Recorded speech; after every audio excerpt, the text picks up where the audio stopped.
Shalom Chaverim, I'm Stephen Ben-Nun. You're watching Israeli News Live, a special broadcast this evening. Before we go into this, it's a lengthy broadcast. It is a very powerful message, and you're going to hear about Mekudeshet like you've never heard before. But I do want to just remind you, though, if God lays upon your heart to support this type of broadcast, this work that we're doing, please consider giving. You can go to our website, israelnewslive.org or israelreturns.com. The end of the broadcast will be our mailing address as well. I'm Stephen Ben-Nun with Israeli News Live. Erev Tov Chaverim, I'm Stephen Ben-Nun. You're watching Israeli News Live this evening. Going into, I don't know if you'd call this a prophetic segment, a documentary segment, or what kind of segment you might want to call it, but we're going to be looking at the Mekudeshet. We'll be talking about some things about this meeting that went on, this ecumenical movement that went on in Israel.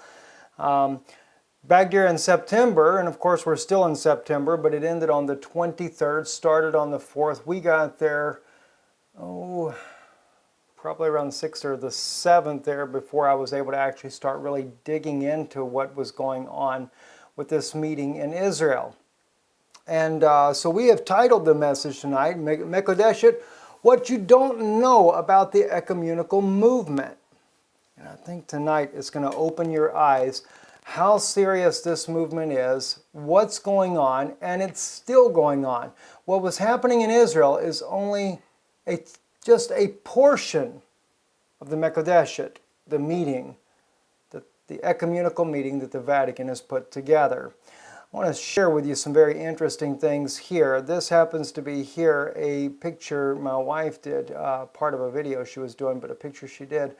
The meeting began here in the Valley of Hinnom.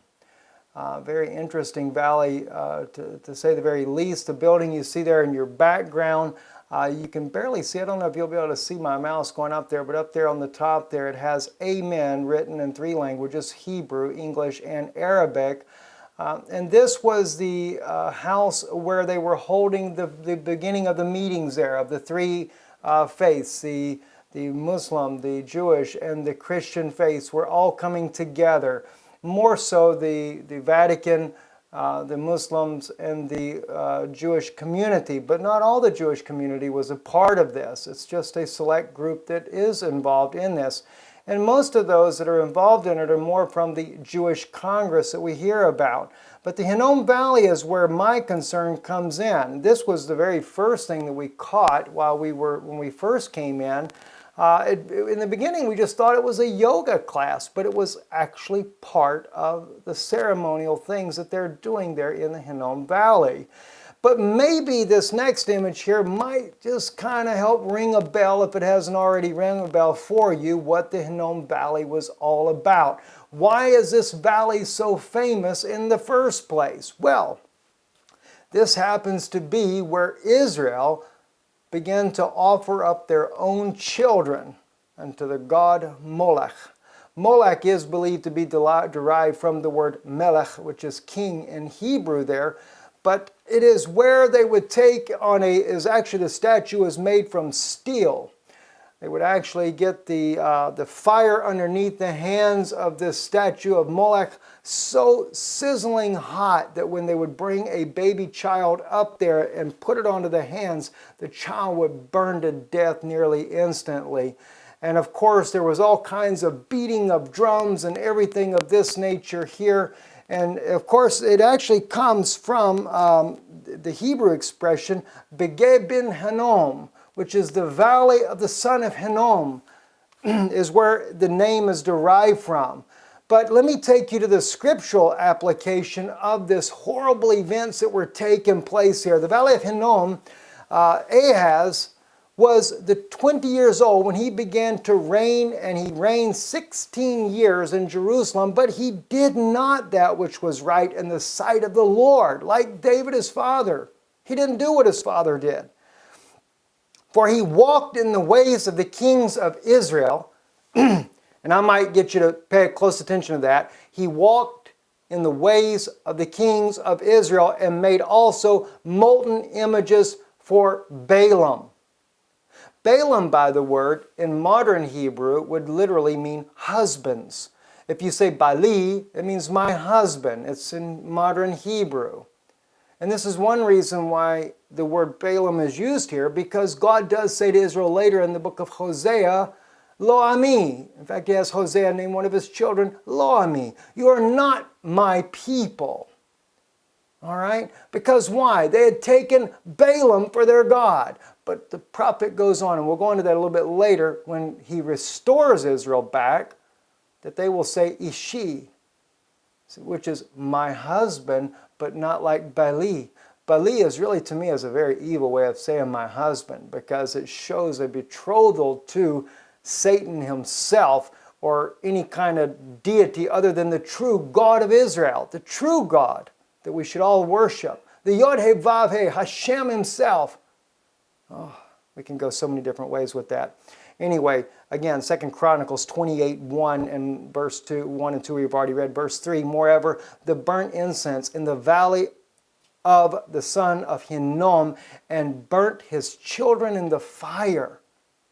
Ahaz, he was a descendant of David, and he takes and sacrifices his child in the fire. After the abominations of the heathen whom the Lord had cast out before the children of Israel, he sacrificed also and burnt incense in the high places on the hills and under every green tree. Oh gosh. I mean, I can tell you, I can go a million different ways. Now, keep this in mind. This is, Mekudeshet begins their meeting in the Hinnom Valley. Why does Mekudeshet, by the word Mekudeshet means to betroth. It is an engagement. And here, the Mekudeshet group, the Pope of Rome is running this ecumenical movement that's going on there. He's the one that has spearheaded this entire thing with his year of Jubilee. It's part of the Jubilee year of festivities that he's doing to do what? To bring back idolatry into Israel. He is Balaam trying to marry Israel with it, along with, and notice Balaam, they're going to have more than one husband. This is the most idolatry type of event that has been happening in Israel. And it's not over yet, guys. It's not even over as of yet. It's only getting started. And to think that they would actually go back to the high places knowing, I mean, do you think the Pope of Rome doesn't know what happened in the Hinnom Valley? In fact, Roddy Brown, who you'll be seeing an interview with, we did an interview together, I'll be playing here later this week for you. Roddy tells me as the goats that come up from the Hinnom Valley, there's a spot there that is totally barren, just past the beautiful green grassy areas there. That you see in the picture that I showed you a moment ago there. But there's a place that's barren, no grass has ever grown on it. He said even the goats, when they get to this place, they split and they come around that spot right there. That is believed to be where the god of Moloch actually stood at one time. And they believe this kind of a tradition that is spoken about in Israel, that the goats will not even walk where they sacrifice their children. And it's just a shame. And of course, when they would go to put the children on this god that they had there and burn them alive, and of course to silence down the screaming of the children so you didn't hear it, they had a lot of beating of the drums and everything, just beating like crazy. Well, you know what's interesting is here I am at this meeting, and the same thing is going on there as well. I'm literally, I go to one of the Mekudeshets, I slipped into the meeting that they had inside of the Tower of David. Now that's just kind of interesting. The Tower of David. Now this is not where David actually had his tower at. But what is interesting where the Tower of David is, this is where Pontius Pilate, on the inside of those walls, is where Pontius Pilate lived and judged your Messiah, Yeshua, judged him and said, I find no fault in him. But eventually, because the Jews cried out, you know, if you're not a friend of Caesar if you don't find him guilty, because if you go on the outside of the walls, past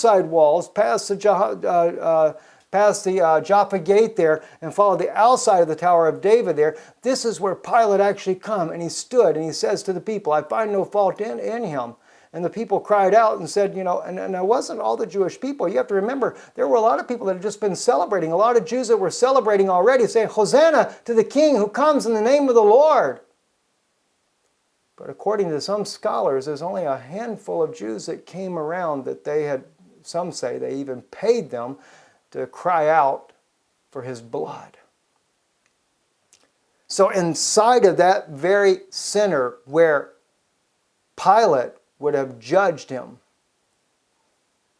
he was the governor at that time, they're holding their meeting. Now, they call this the Tower of David, but here they have the Mekudeshet meeting inside of there. And you want to talk about banging on some drums and things of that nature there. They were definitely banging on the drums inside of that. Let me see if I can actually play this for you. I thought I actually had this where we could play it, but it's not wanting to play, so I don't know what happened on that there. Anyway, we did record it. If you go to our Israeli News live stream, it is on there. You can actually see that.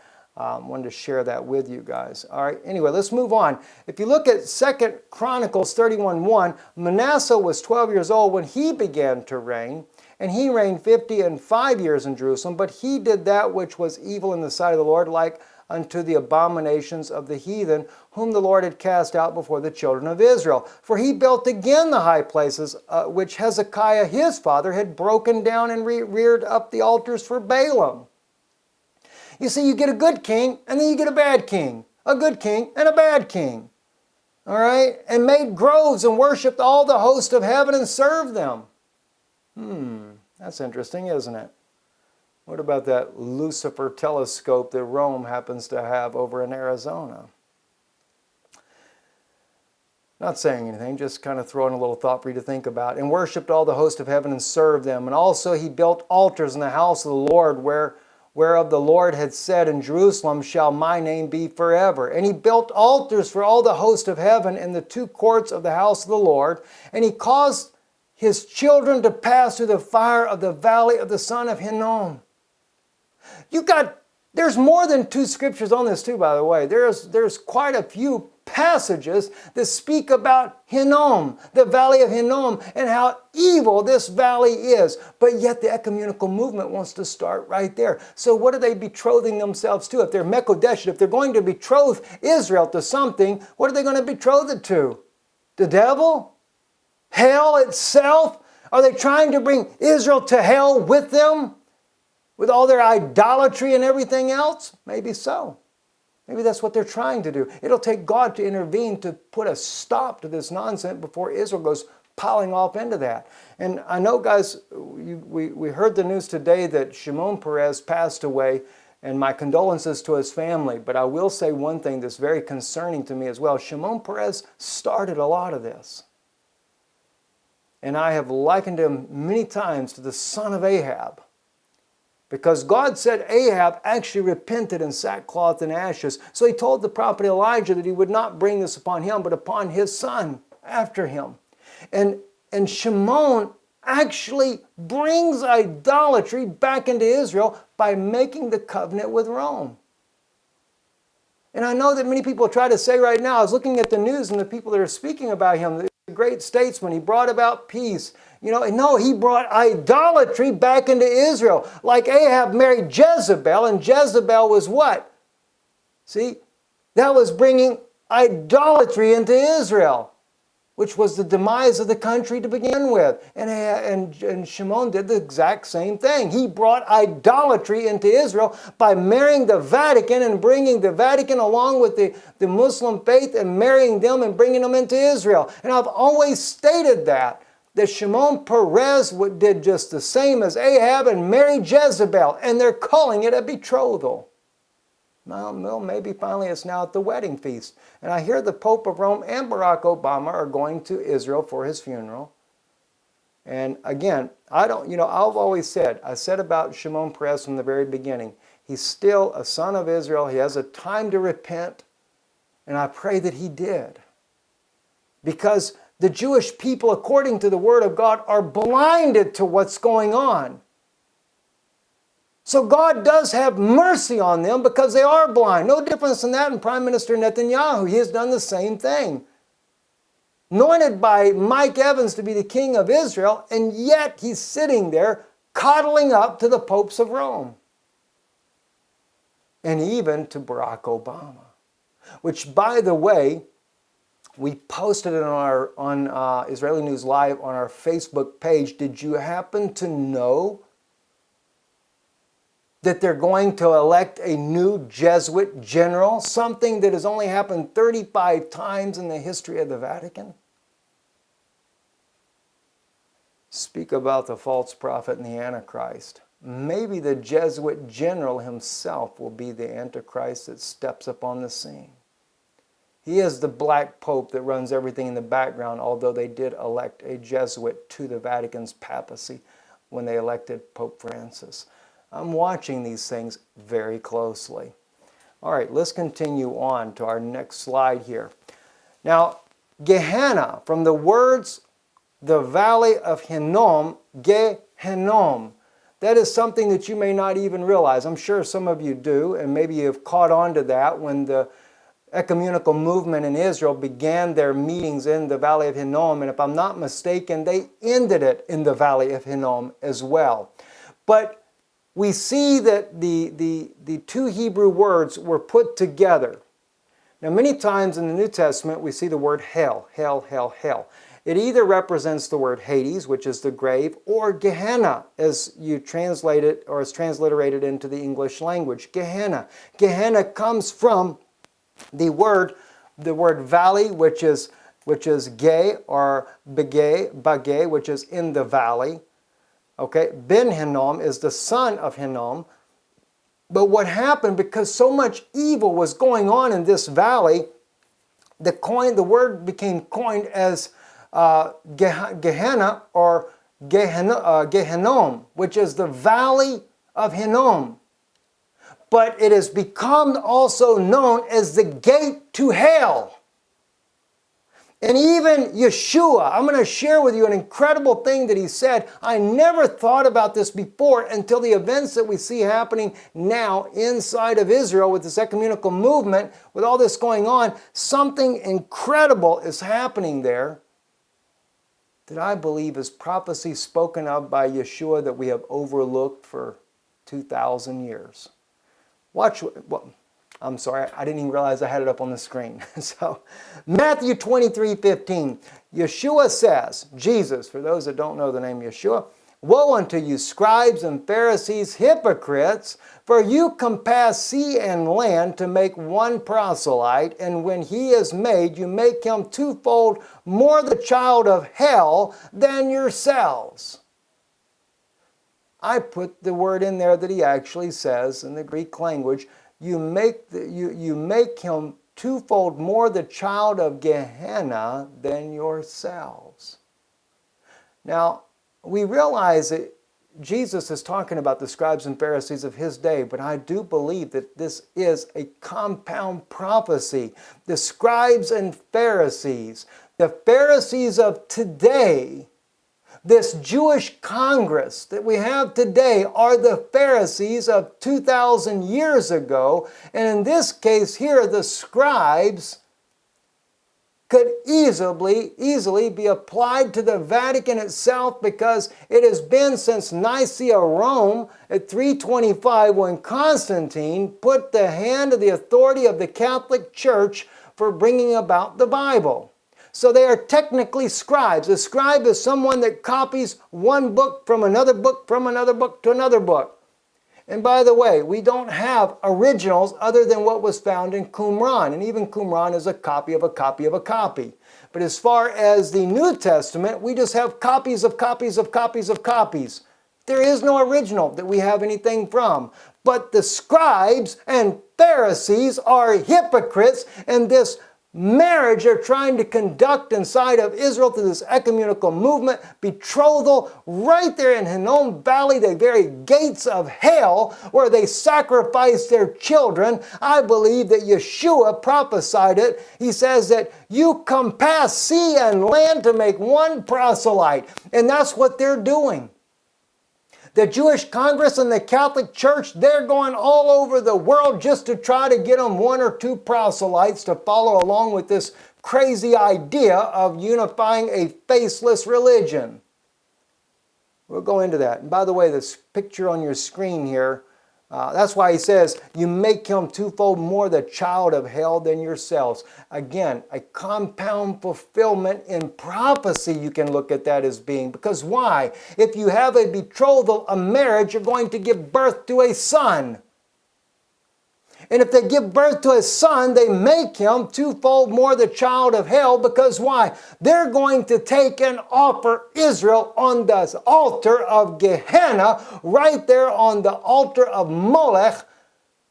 When you look at the prophecy of Micah 4, and God has returned Israel back to their homeland, they're back on Mount Zion. And let's just read it. My gosh, friends, I mean, I've got to read this one with you. I don't have it on the screen, but we've got to take a serious look at this. If you'll take and you grab a Bible, if you got one handy, please, by all means do. Go to Micah chapter 4. What does he say? In that day, verse 6, saith the Lord, will I assemble her that halteth, and I will gather her that is driven out, and her that I have afflicted, and I will make her that halted a remnant, and her that was cast off a strong nation, and the Lord shall reign over them in Mount Zion from henceforth even forevermore. Okay, God's brought us home, it's true. And thou, tower of the flock, the stronghold of the daughter of Zion, and to thee shall it come, even the first dominion, the kingdom shall come to the daughter of Jerusalem. Now, why do you cry out loud?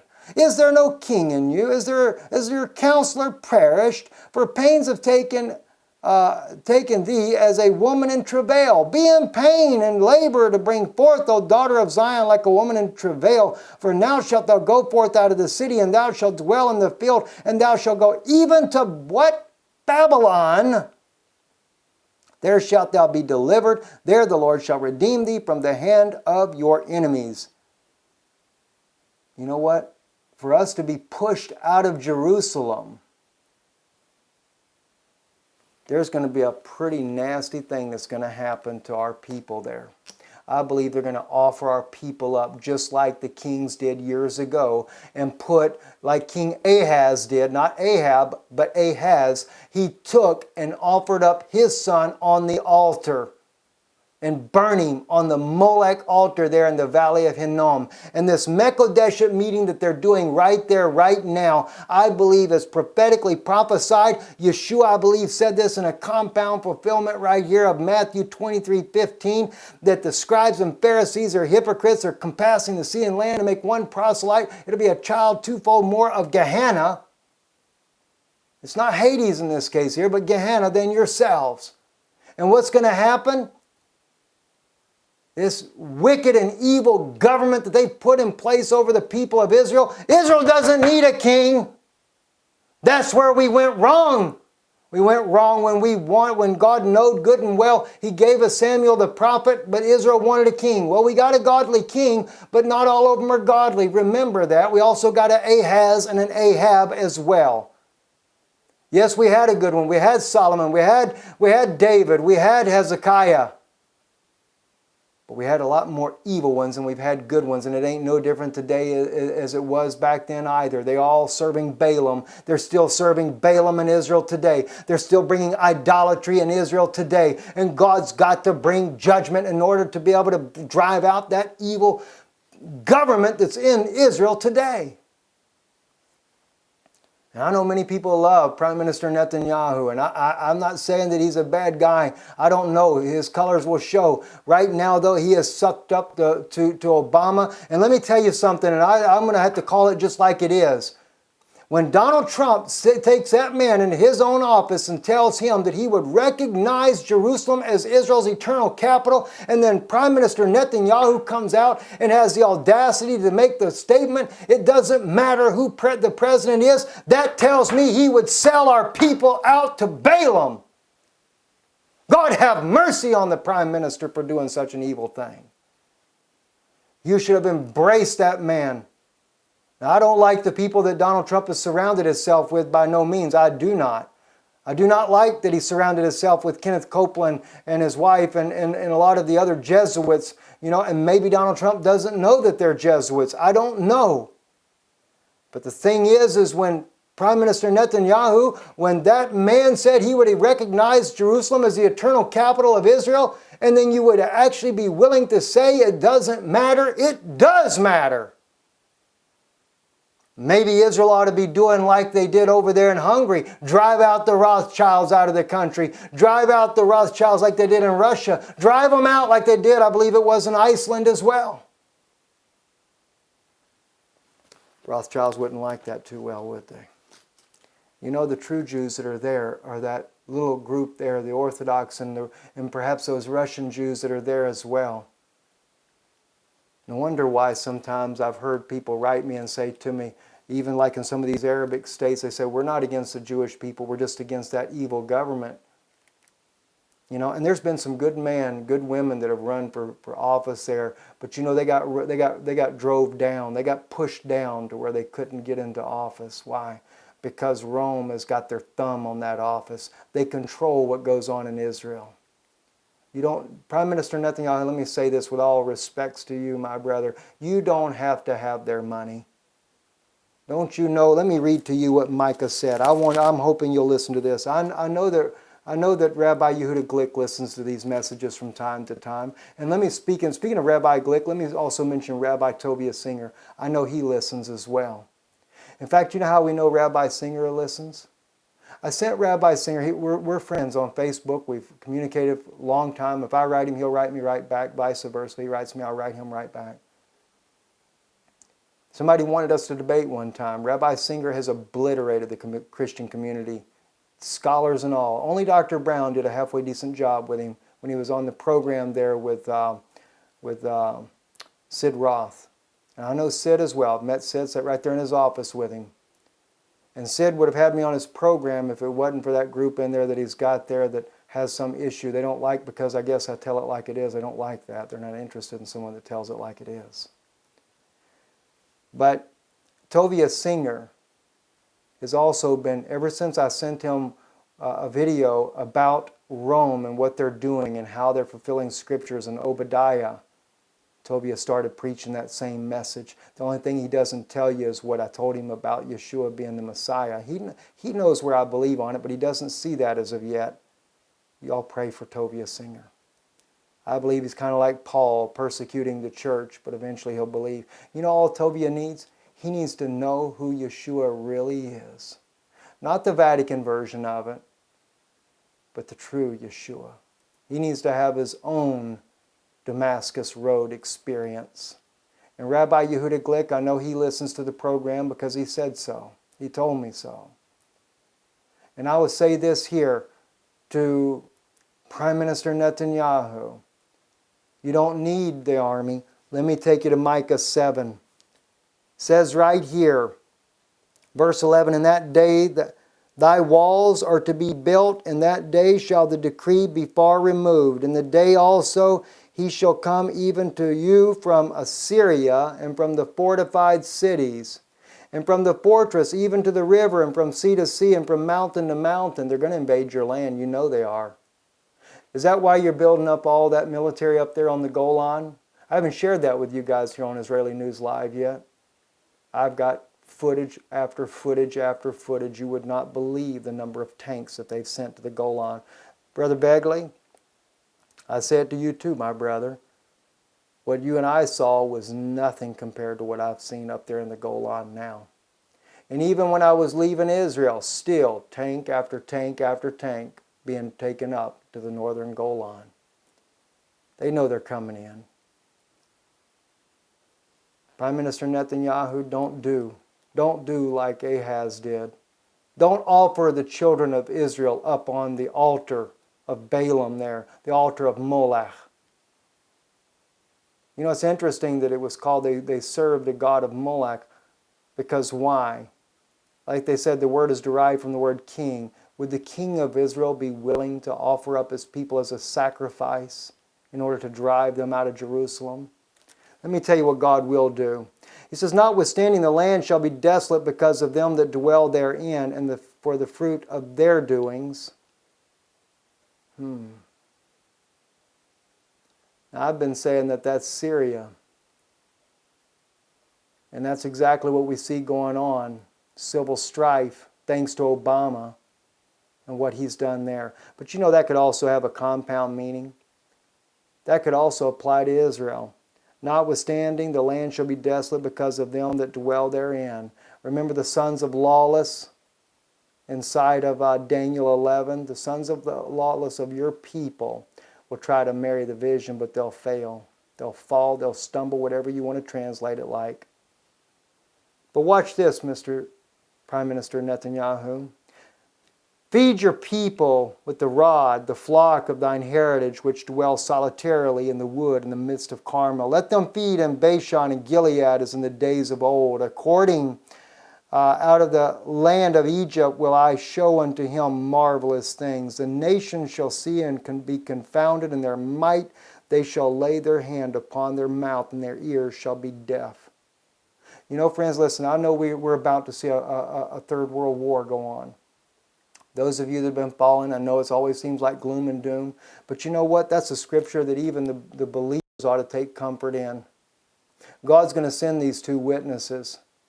Remember, the prophecies say they stumble. And even though all these wars come up, those two witnesses will come about. When they come, it'll be wonders like you ain't never seen before. Yeah, they will make away many. As even Daniel said, they'll come in there. God will come in there. That's Obama. Friends, that is Obama. He will come and he will do devastation like ain't never been done before. But you don't have to worry about it because God will send two witnesses that will straighten out this mess that we're in. Now let me take you on to another one. This is that picture there. We got all kinds of footage of the things that are going on there. My wife took this one here. Actually, it's from a video that she did. This is the part of the Mekudeshet meeting there. And you're seeing on your screen there, you see a Jewish guy, you see a Catholic guy, a little Jesuit guy there in his brown suit there and his white belt. And you got a Muslim guy there with the black next to the Jewish guy. And they're there proselyting on the street, trying to get that one proselyte, right? Now, look at here, Daniel 11, verse 14. And in those times there shall many stand up against the king of the south. Also the children of the violent among thy people shall lift themselves up to establish the vision, but they shall stumble. It's just what I was telling you about, right?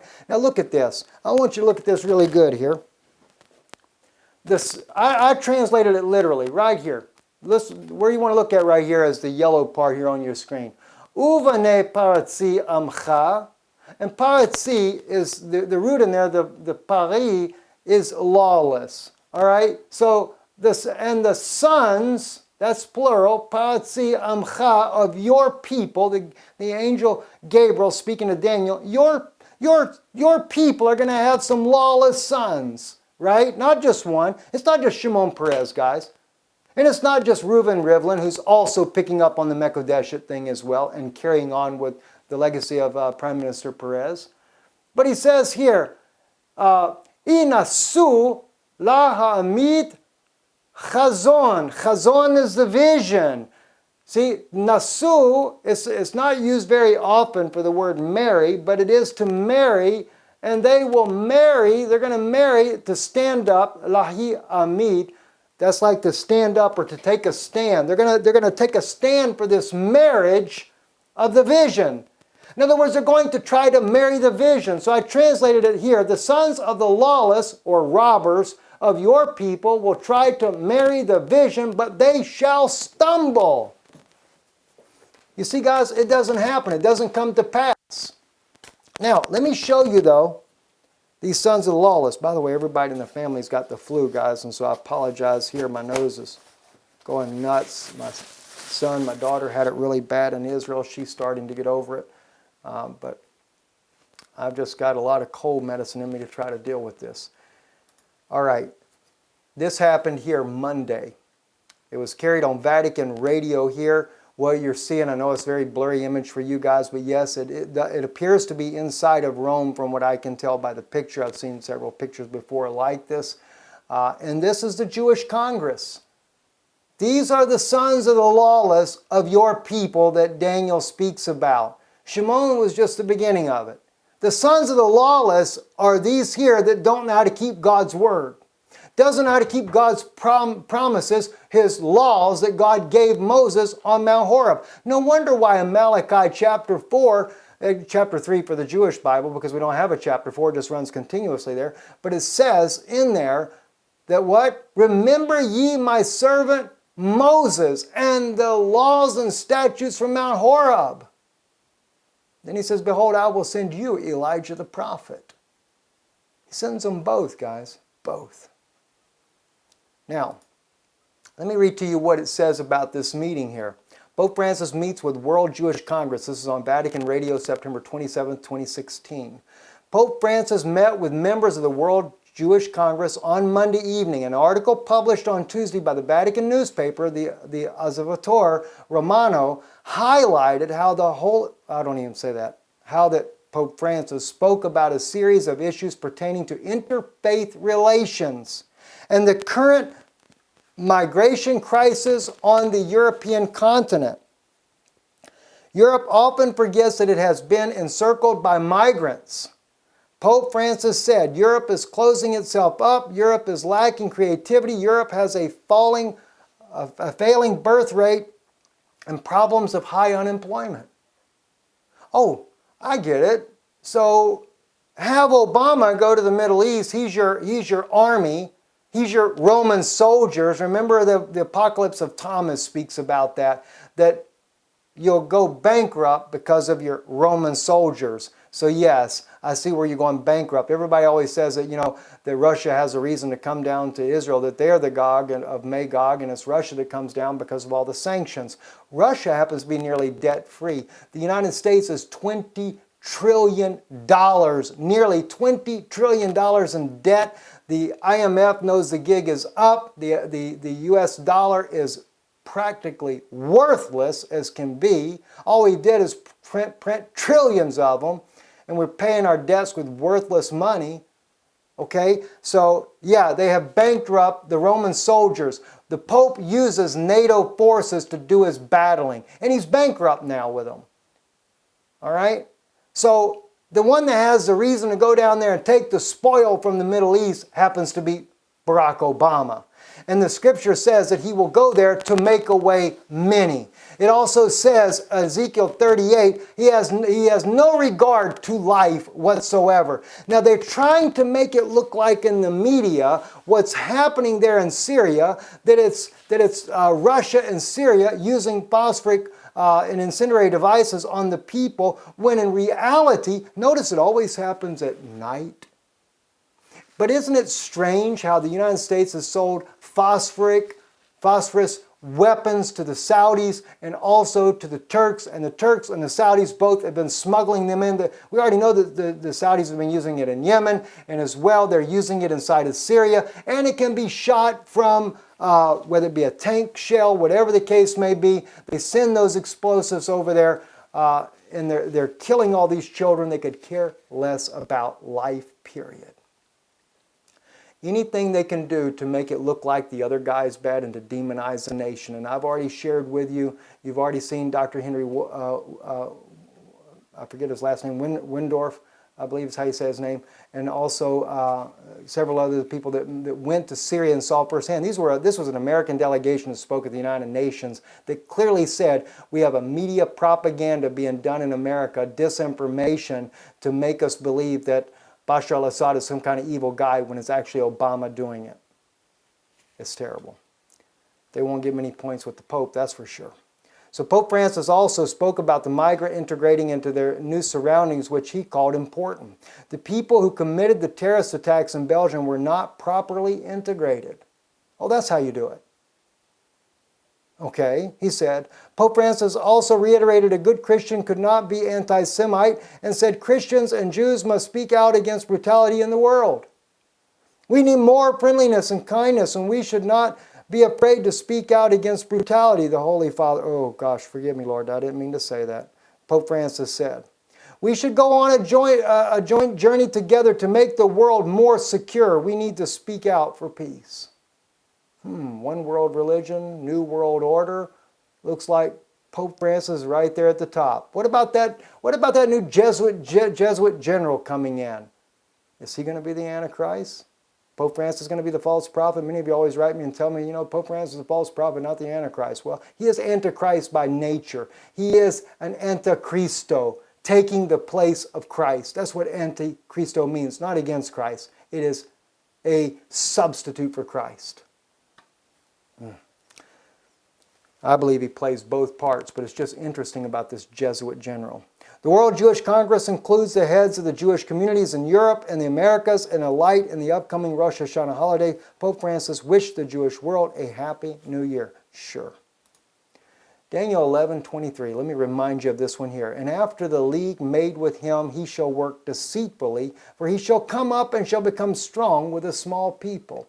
That league was what he made with the Jewish Congress. The small people happens to be what he did with Mahmoud Abbas. That's how he's getting control of Israel, is through a Palestinian state and making Jerusalem an international city. You have to understand, friends, Israel, they're going to try to drive the Jews completely out of the land that they won in 1967. Because you have to understand, the Pope has no desire to come up strong with the Jews. He has a desire to come up strong with the Palestinians, who will do whatever he says. As you can see, Mahmoud Abbas is so happy to give him a rosary that is the same thing that they use in the Islamic faith. Now, the question though comes, I know we spoke about this earlier in Daniel 11:14 when I said how that they try to marry the vision. And what vision are they trying to marry inside of Israel through this ecumenical movement that they're doing, through this Mekudeshet, this betrothing? They're trying to marry the vision. All right, what vision? Daniel 9:24. Notice what it says right here at the bottom part of the yellow on your screen. To seal up the vision and prophecy. So Daniel was talking about his own vision. The sons of the lawless are going to try to marry the vision.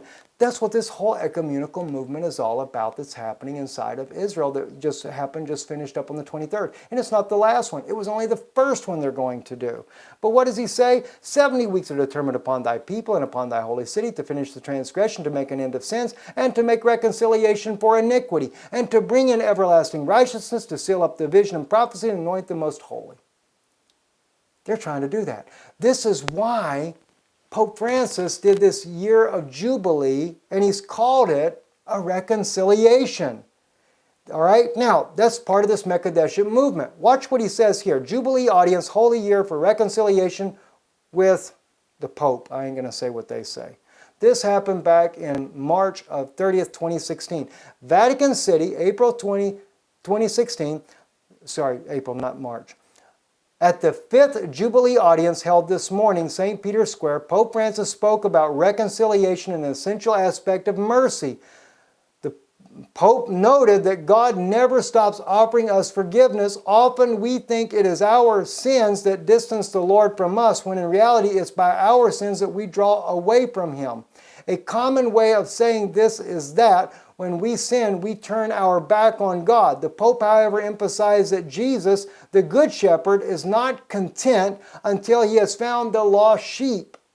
He is the bridge that brings us back to the Father and allows us to rediscover our dignity as His children. What lost sheep is he speaking about? The Jewish people, friends. He's trying to marry the vision, but the only way he can bring them back, that lost sheep as he calls them, is by a reconciliation. He's trying to marry the vision. That's why they call it Mekudeshet, betrothed, to engage, to espouse, to marry them. He figures he's got to marry them because why? He considers himself God on earth, Christ in the place. You know, the vicarious filii Dilia, Latin for in the place of the Son of God. Okay, now I won't read the whole article. You can go catch this yourself. It's a summary of the bulletin. Just look up Jubilee Audience, Holy Year Reconciliation with, we won't call that name. All right, now, this is when I wish you could hear everything. We do have the sound, but what is the deal with the playing? Let's see if you can hear this.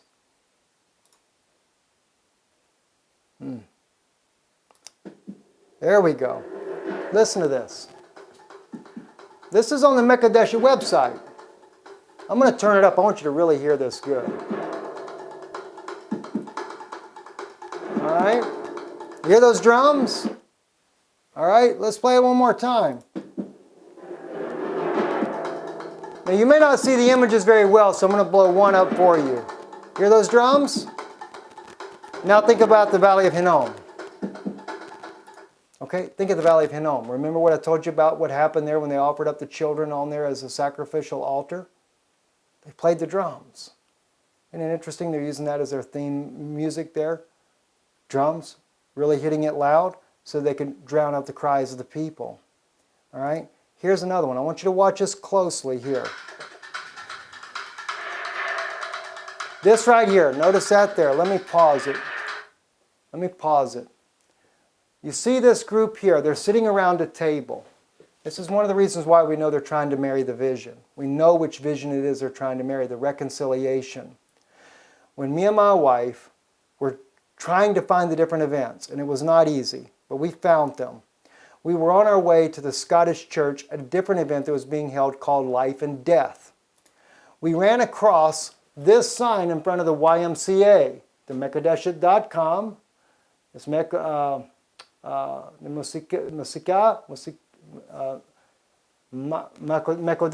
okay?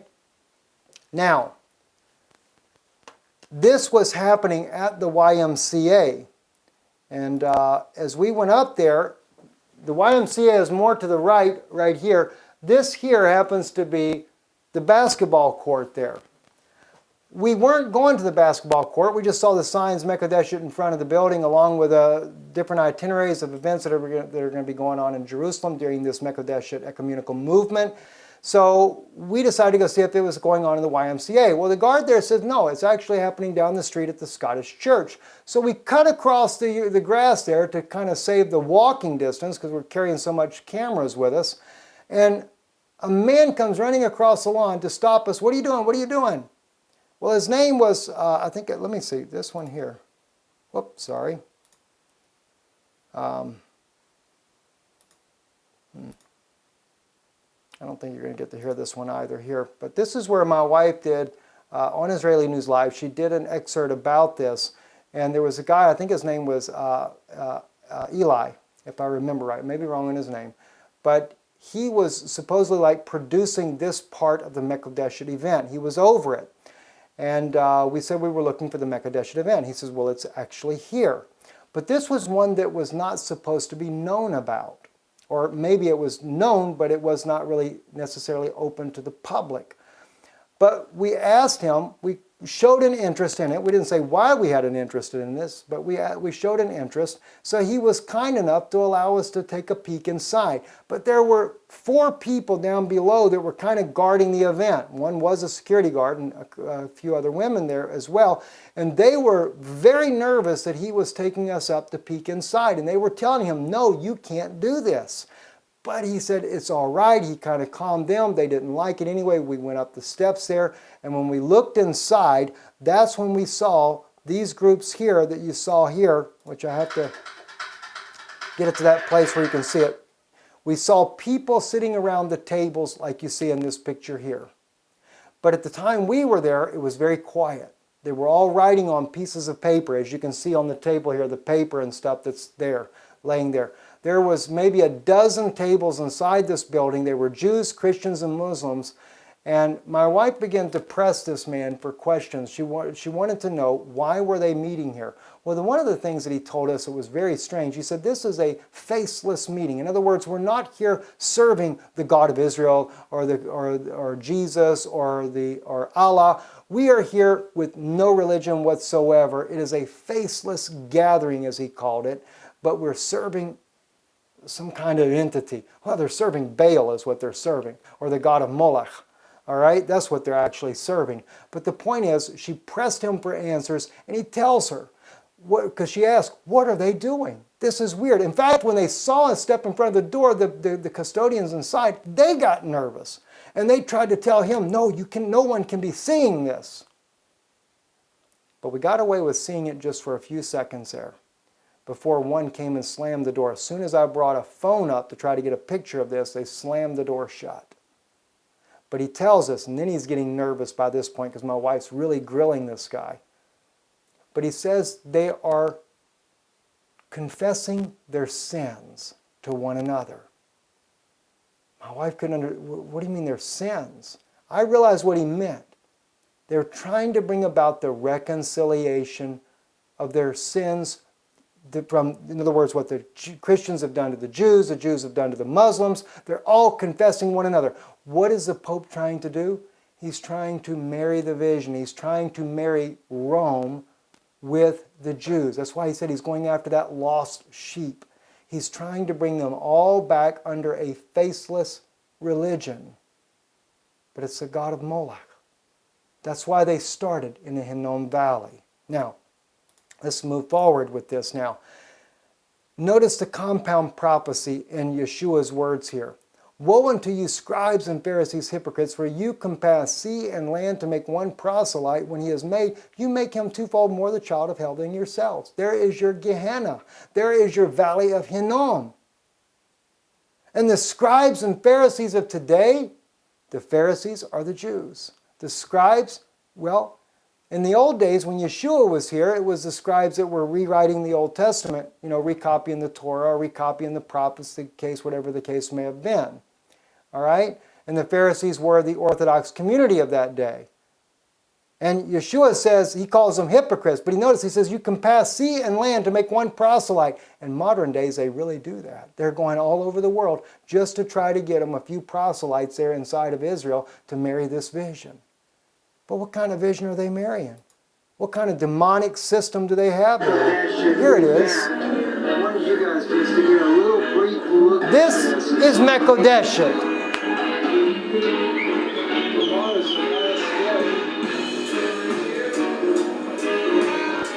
Now, it was nothing but a rock and roll concert.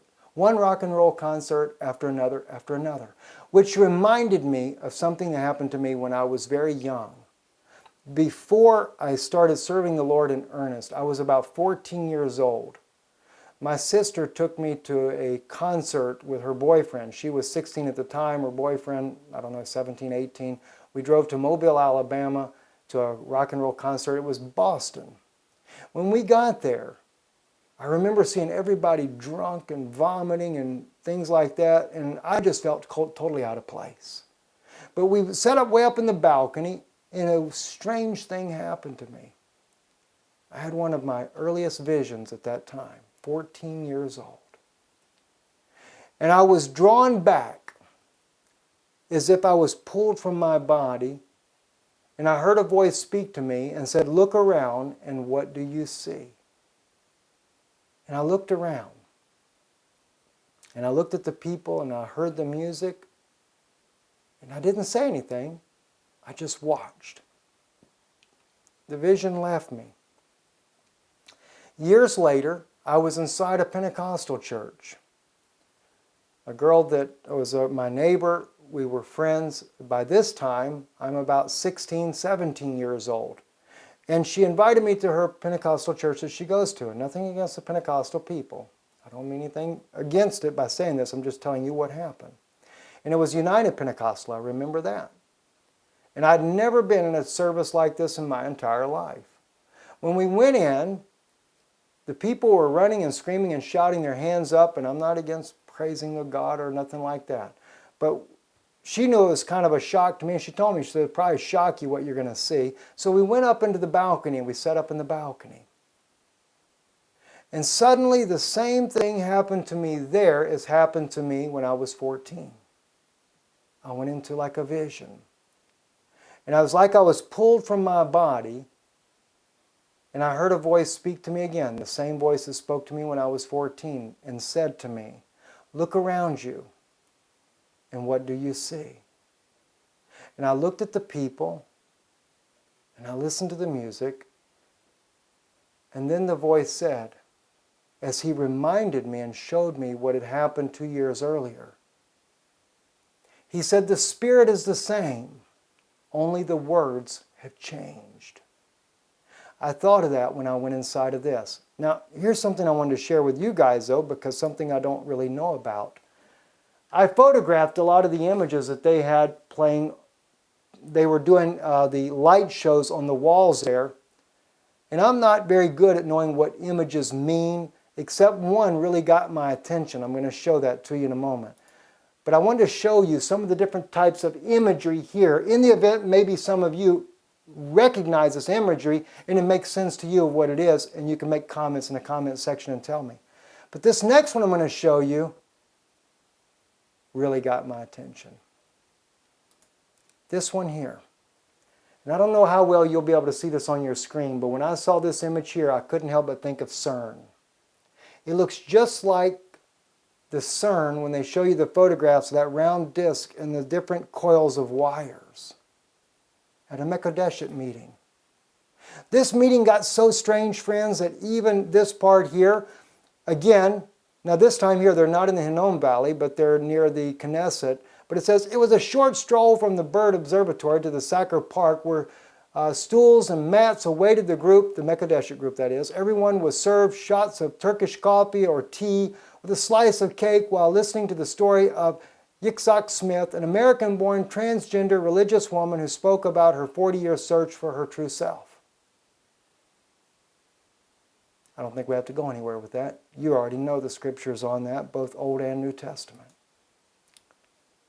Is this what, and I got to ask this, and as we get ready to close this message here, I want to ask the questions to my people here, to the Jewish people, and to the Christian as well. Is this what you want, Israel? Is a marriage to Balaam? Let's take a look at Hosea. Chapter 2, verse 1. Say you unto your brethren, Ami, my people, and to your sister, Rahumah.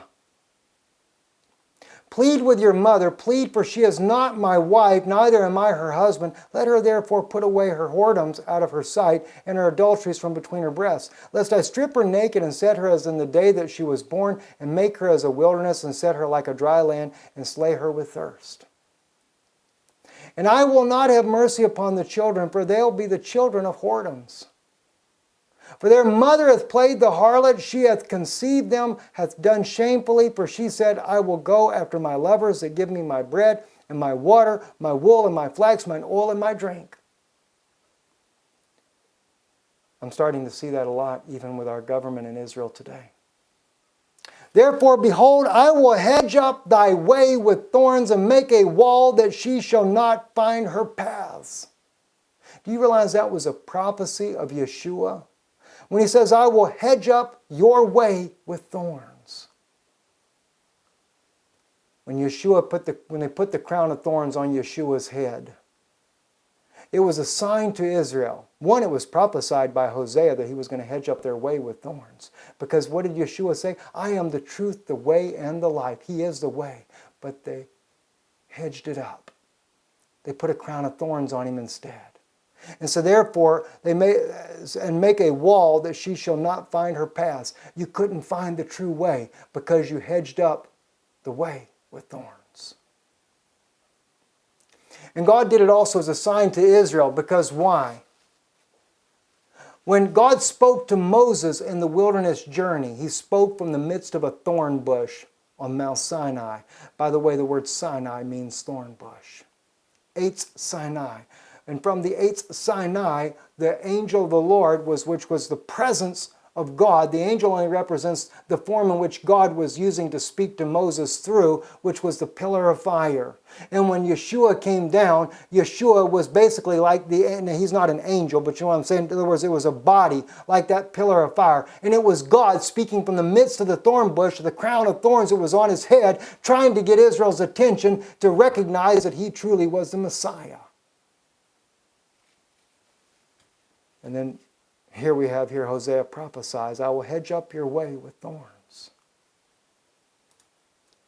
He goes on to say, and he shall follow after her lovers, but she shall not overtake them, and she shall seek them, but shall not find them. Then shall she say, I will go and return to my first husband, for then was it better with me than now. For she did not know that I gave her corn and wine and oil, and multiplied her silver and gold, which they prepared for Baal, just like today.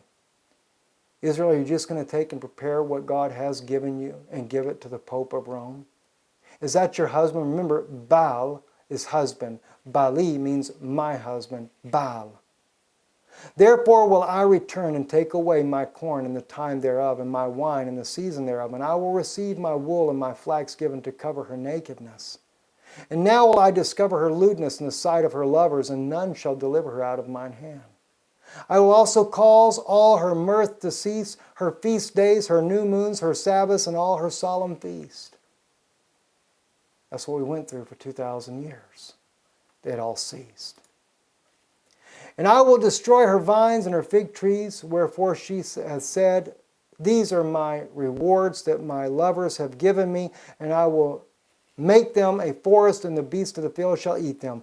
And I will visit upon her the days of Balaam, when she burned incense to them, and she decked herself with her earrings and her jewels, and she went after her lovers, and forget me, saith the Lord.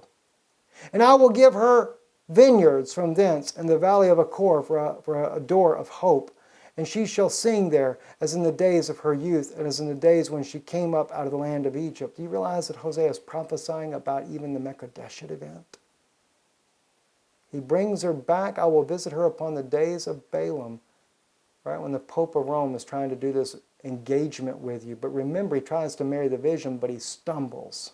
Something causes the Pope's plans to fail, even though he's got all the Jewish Congress helping him. Verse 16, and it shall be at that day, saith the Lord, that thou shalt call me. Wait, back up. Okay. This is when they're going to call me Ishi, my husband. Why Ishi? Ish is how you say the word man in Hebrew. That's what God first called Adam in the beginning. He called the woman Isha, not Chava, Eve, but Isha. And the man was called Ish. That's how God first referred to him, which was a compound meaning with the God's divine name between the two of them when they were yet one. And yet at the same time, it shows that the fire of Almighty God was inside of them. All right? Now, finishing up here. And in that day will I make a covenant for them with the beasts of the field and with the fowls of the heaven and with the creeping things. Wait a minute. Oh, I'm sorry, I missed verse 17. For I will take away the names of Balaam out of her mouth, after she calls him Ishi. And they shall no more be remembered by their name. And in that day will I make a covenant for them with the beasts of the field and with the fowls of the heaven and with the creeping things of the ground. And I will break the bow and the sword and the battle out of the earth, and I will make them to lie down safely. Won't be no more hunting of the animals then. This, by the way, guys, is not the Gentiles. I want you to pay attention to that verse there, the last one there. And I will say to them which were not my people, thou art my people. Remember, he called them Lo-Ami. One of Hosea's children were called Lo-Ami. You're not my people. Watch what he says here. And I will betroth thee unto me forever. That's why the Pope's trying to marry this vision. There's your Mekudeshet in Hebrew. And I will betroth thee unto me forever. Yea, I will betroth thee unto me in righteousness and in judgment and in loving kindness and in mercies. And I will even betroth thee unto me in faithfulness, and thou shalt know the Lord. And it shall come to pass in that day, I will hear, saith the Lord, I will hear the heavens, and they shall hear the earth, and the earth shall hear the corn, and the wine, and the oil, and they shall hear Jezreel. And I will sow unto her unto me and the earth, and I will have mercy upon her that had not obtained mercy. And I will say to them which were not my people, thou art my people, and they shall say, thou art my God. That's another one of the visions that the Pope of Rome is trying to marry. It's just amazing, friends. And let me just take you here real quick. In closing now, we're at the very end of this.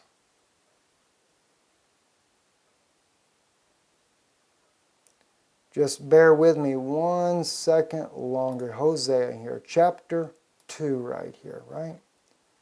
All right. Now, we get down here. What was it? What was it in our...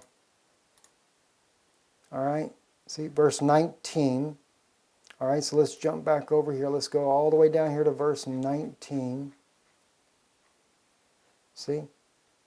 Take away the names of Balaam, and they shall no more be mentioned by their name. That day I will make a covenant for them with the beast of the field. Hang on, let me back up. All right. And I will betroth thee unto me. See? And I wanted to see if they used the word Mekudeshet in this one here. It's not used in there as far as the word Mekudeshet. Betroth. Arishet. Okay, it's the root word right there, the shet right there. The ve'arashitecha. Be'amona. Okay. And I will betroth you. See, Mekudeshet, the shet part, the shin tav, right there, there's where your word betroth is. Mekudeshet is to betroth. And they're using the root of this word here in Hosea as well. Fascinating to the very least, anyway. My friends, I'm Stephen Ben-Nun. You're watching Israeli News Live. Do remember, if God lays it upon your heart, we do need your help in making these broadcasts possible. You can do so by going to IsraeliNewsLive.org, and it'll be a tremendous help to us. Thank you, and God bless you for watching.